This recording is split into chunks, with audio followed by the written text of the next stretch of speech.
Well, I want to thank Father Gerald and all of you for having me this weekend.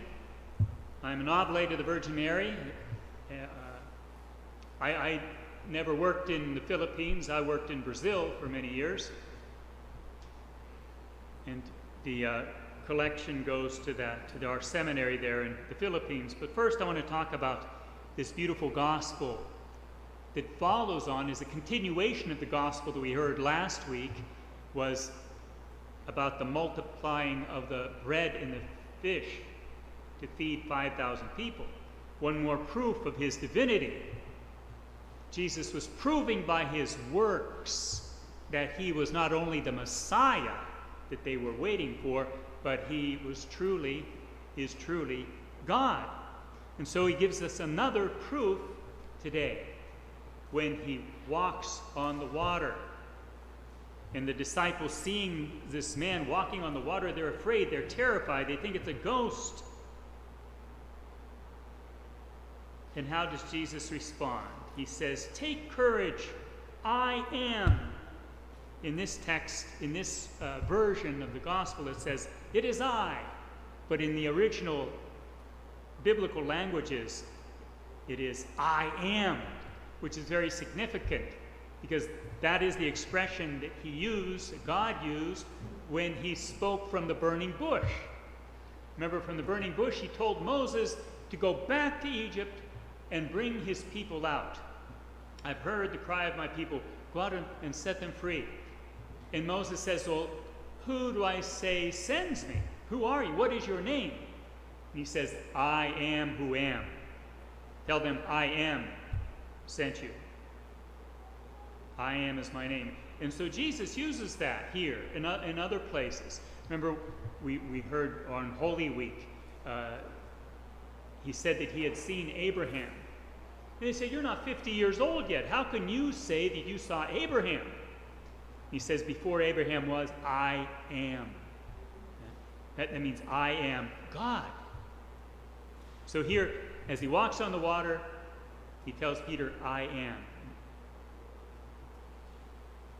And Peter says, "Well, if it's really you, then tell me to come with you." So he says, "Come." So Peter starts walking on the water, but he gets scared.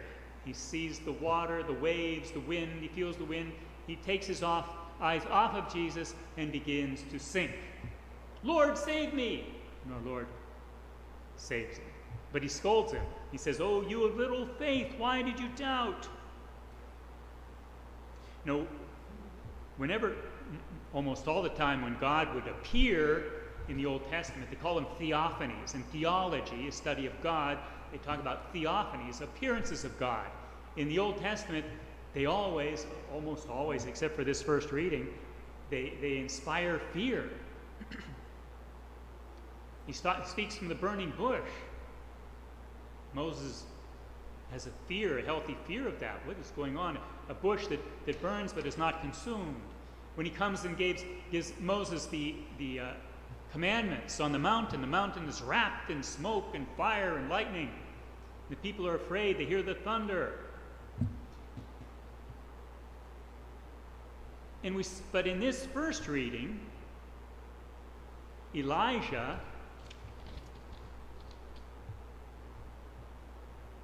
knows that God is coming, but he was not in the wind. He was not in the earthquake. He was not in the fire. But where was he? In a tiny whispering sound.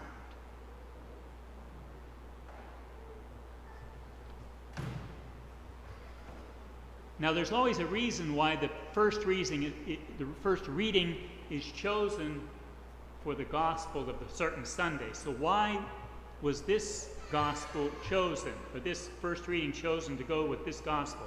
Because this tiny whispering sound anticipates the coming of God in the flesh. He came in the form of a baby Jesus in Bethlehem.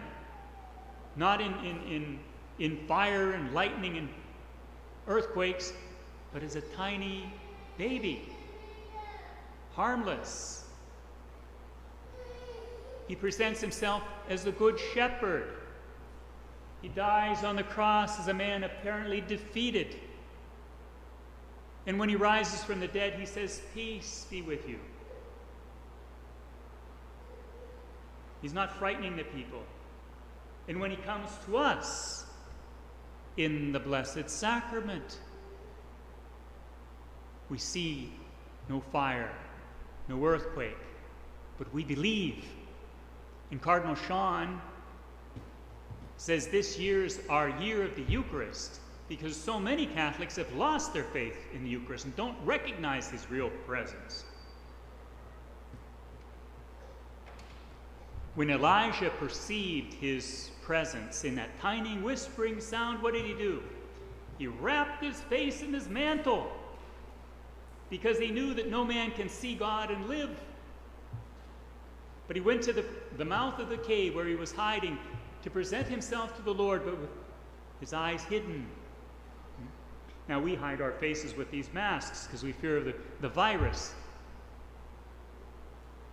Also, the apostles show awe and reverence to Jesus, who was just walking on the sea. He comes into their boat. What do they do? They prostrate and they do homage to him. And how do we show reverence for the Blessed Sacrament? For Jesus here present. We genuflect, we bow, we kneel, we're silent, we sing.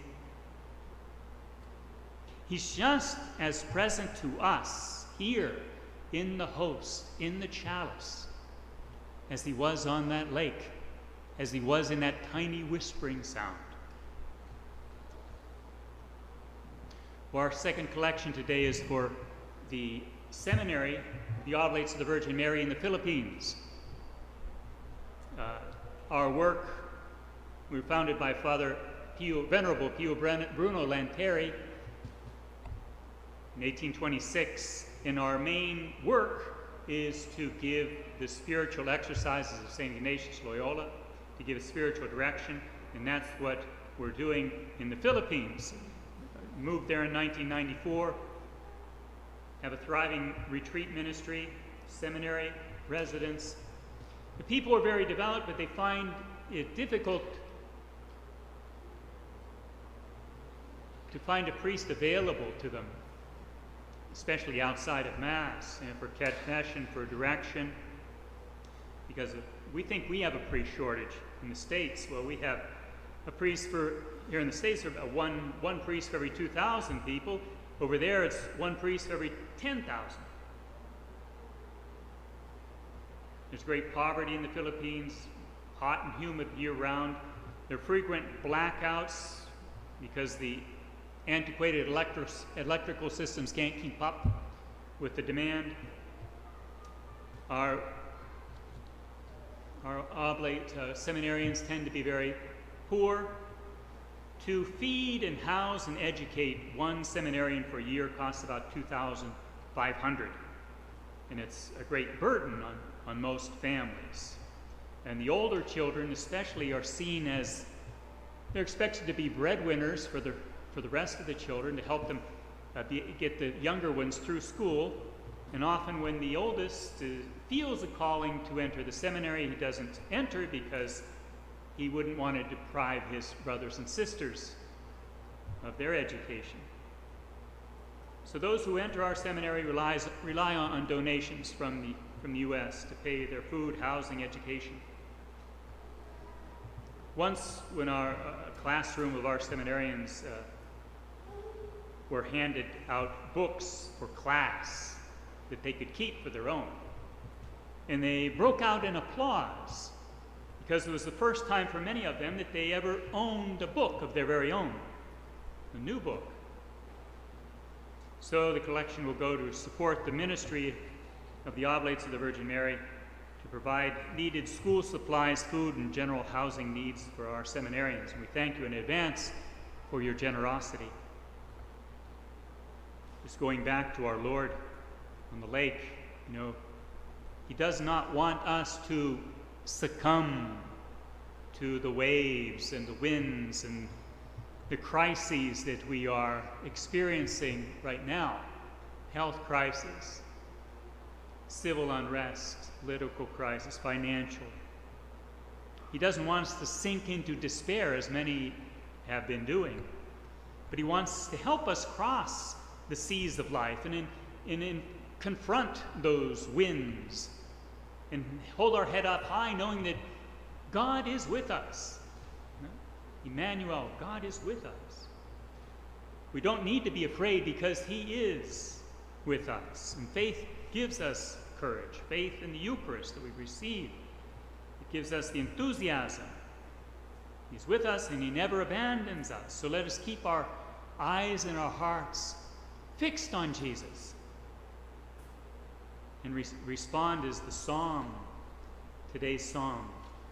Lord, let us see your kindness and grant us your salvation.